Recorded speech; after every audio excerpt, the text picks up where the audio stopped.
Now, we're going to talk about the book of the I Ching, the book of changes, the book of mutation.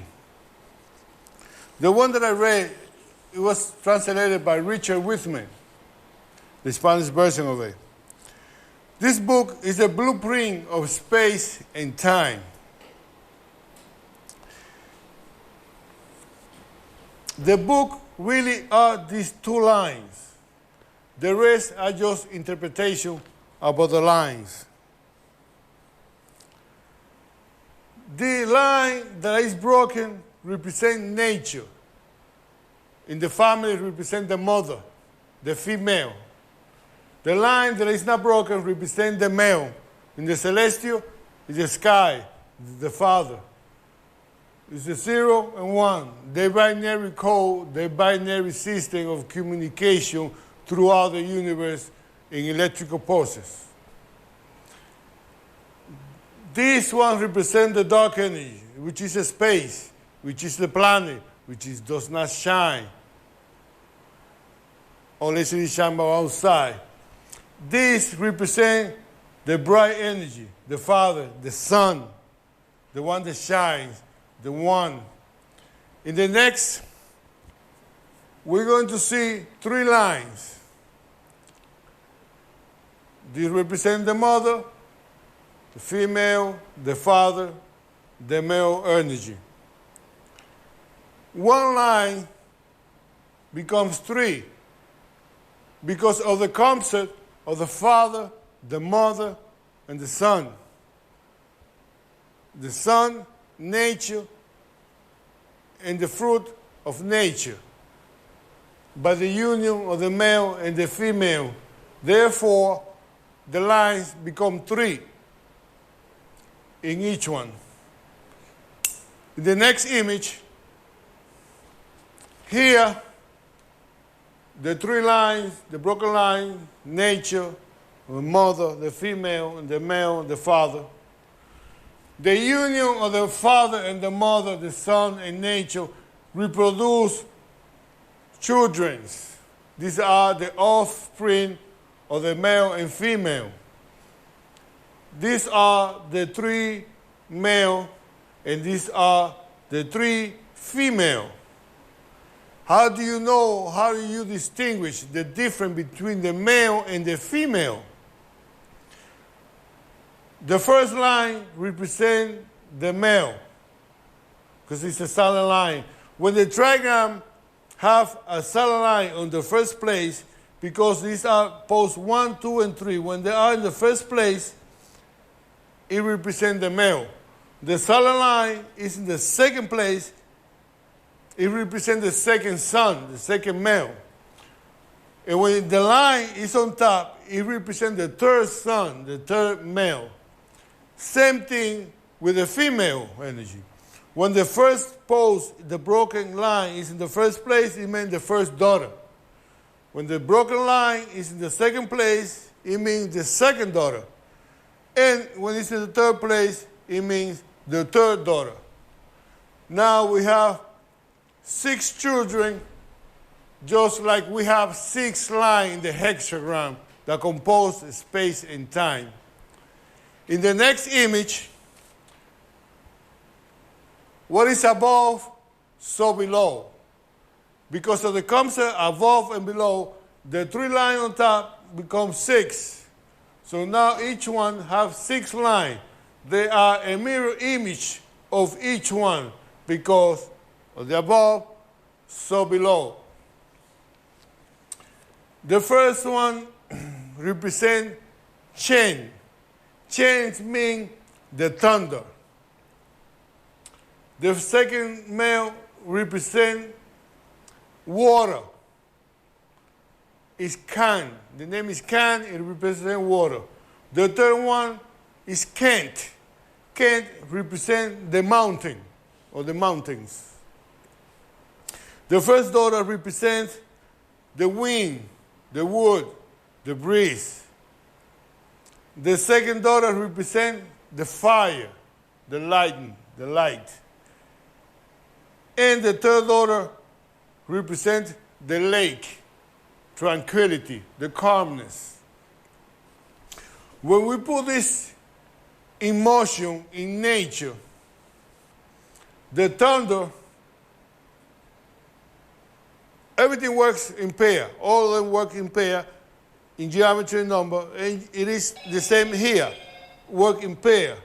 The first male and the first daughter, the Chen and Sun work together. First, you hear the thunder. Then you feel the breeze. You feel the wind. Then comes the water, which is the rain. And then comes the light, the lightning. Here, you have the thunder, the wind, the water, and the lightning. You have a full-blown thunderstorm here, which is the first circle of life, the circle of water. When water begins to rain, the first place where water touches when it comes down is at the mountain. The mountain absorbs the water and become a lake inside. Tui is the lake. It's a lake inside the mountain, which is the one that feed and create the rivers. All rivers are created by this function of nature and the universe. And this line represents the full-blown thunderstorm and the process of water. In the next image, if you take the line, the three line, you can make a triangle with it. In the next image, you can see you can make a triangle with a solid line, and you can make a triangle with a broken line. It means the father, the mother. In the next image, when they put them together, then you have here this image, which is a star, which is number 7. This image contains all knowledge that you can gain from geometry and from the number. All knowledge is embedded here. This is a sea of knowledge. We're going to explain that in detail, line by line, number by number, why and how it got together. In the next image, if you take the trigram, instead of the 3 lines, you take the 6 lines, then you can make an image of 3-dimensional star, because you have 6 lines now, not 3. In the next image,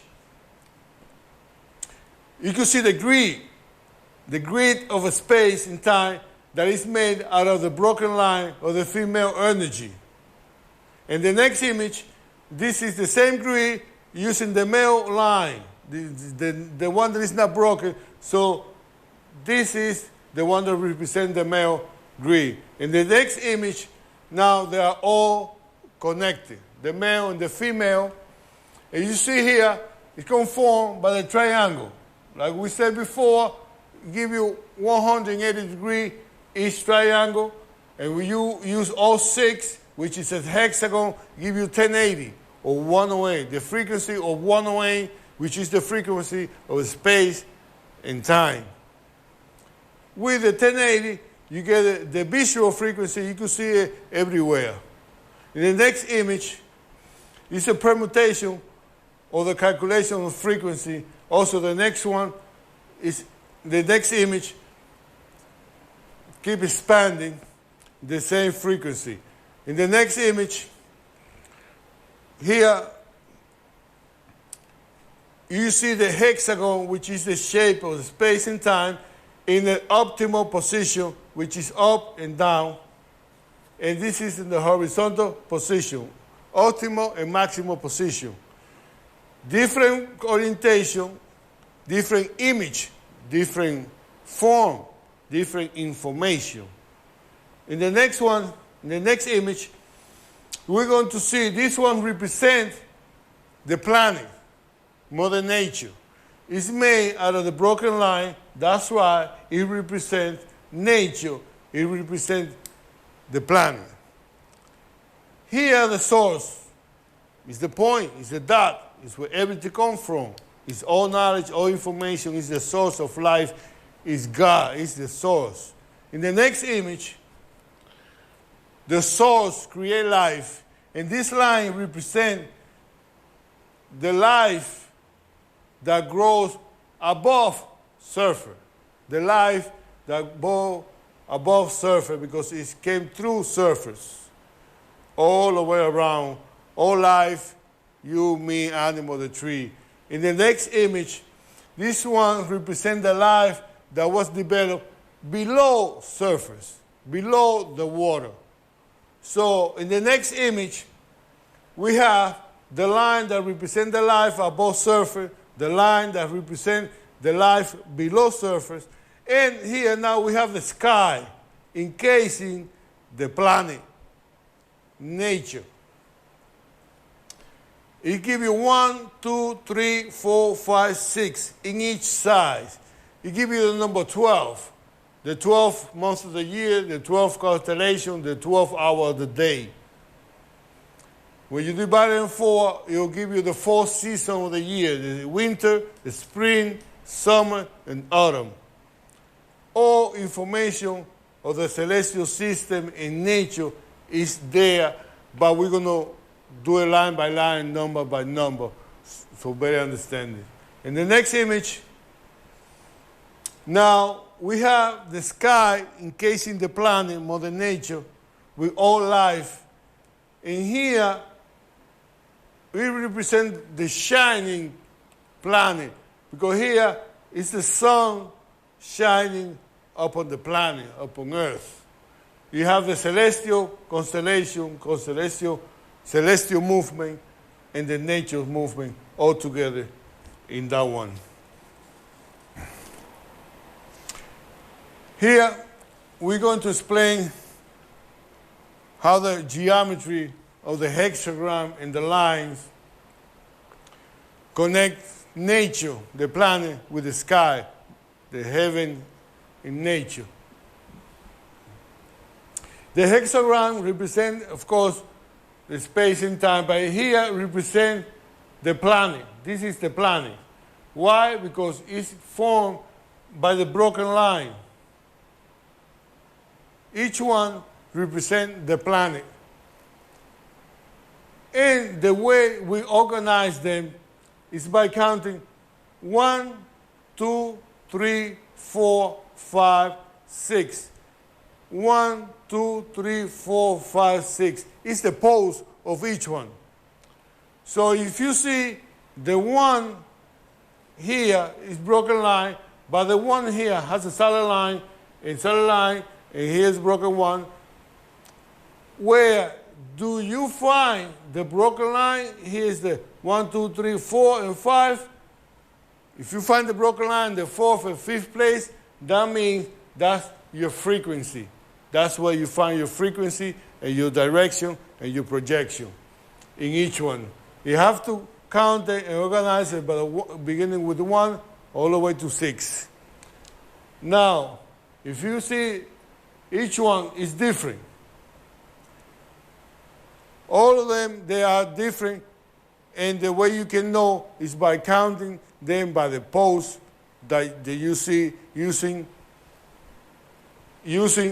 the places. The pose 1, 2, 3, 4, 5, 6. Here you have the frequency in the 2nd place, in the 3rd place, 4th note, and the 5th. And keep going. It gives you 64 permutation for the space, for the degree of space and time. It gives you 64. This one represents the planet.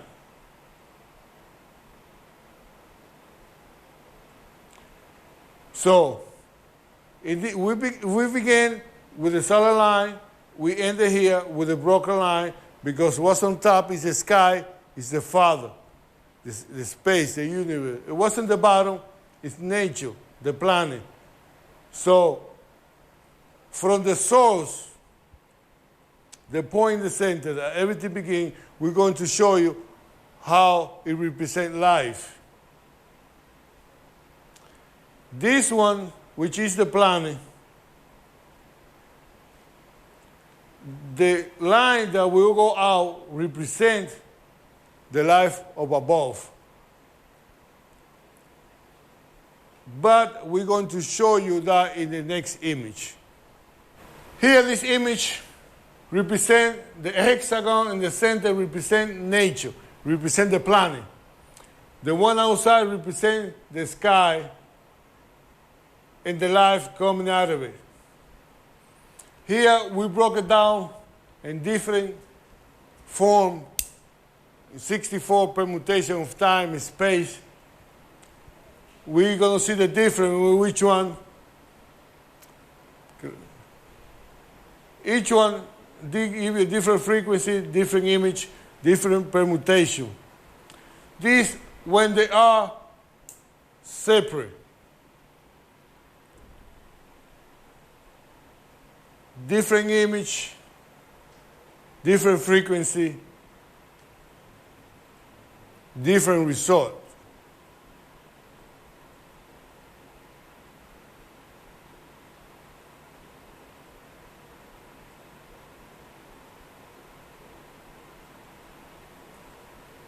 Now here, I'm going to show you how they work, how you put them together.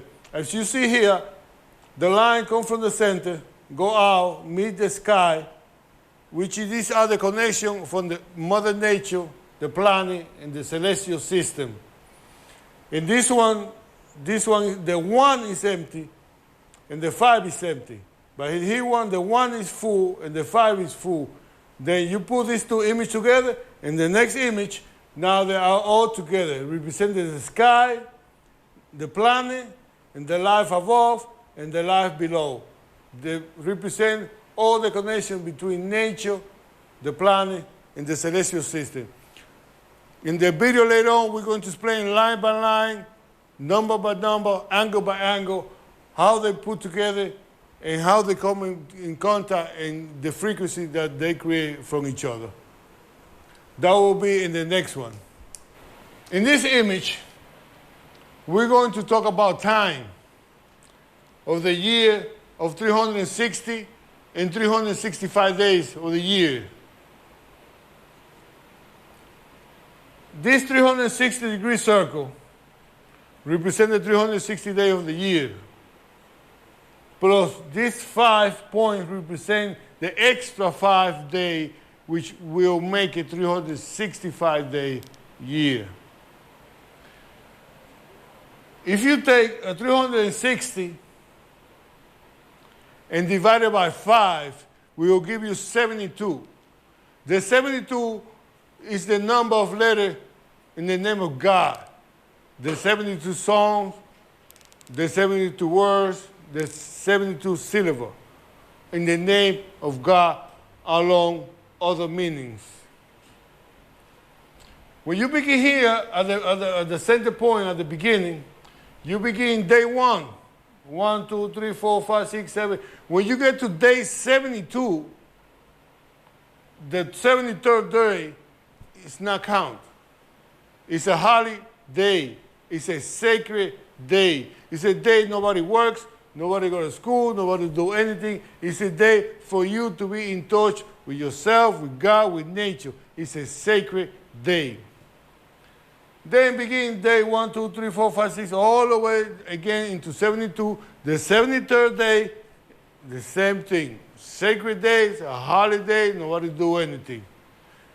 It begins again, 1, 2, 3, 72. It does the same process every 72 days, 5 times.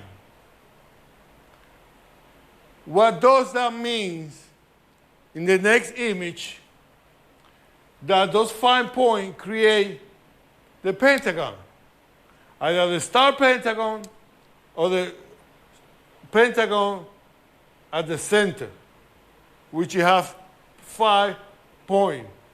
Which one? It has all divine proportion. In the next image, then you get the 5 same point, the pentagon, which is in the center. Then in the next image, we'll give you the same pentagon of 5 points, but this time it's in 3 dimensions. In the 5 platonic solid, this one is the 5th. It represents the ether, represents God, it represents heaven, the star, the spirit, the soul. That's why every 72 days it was celebrated. So you can create this geometrical shape in space and time while it's moving, giving thanks to the creation represented the 5 point, which you are the fifth. That's the difference between a 360 and 365 day or year. Which one you follow and count is up to you. With this one, we'll give you that information about time and space and the connection. In the next one, we'll talk about a different way. Now, we are going to talk about the lines in the form of numbers. Let's look at it in the numerical way. You have 8 symbols.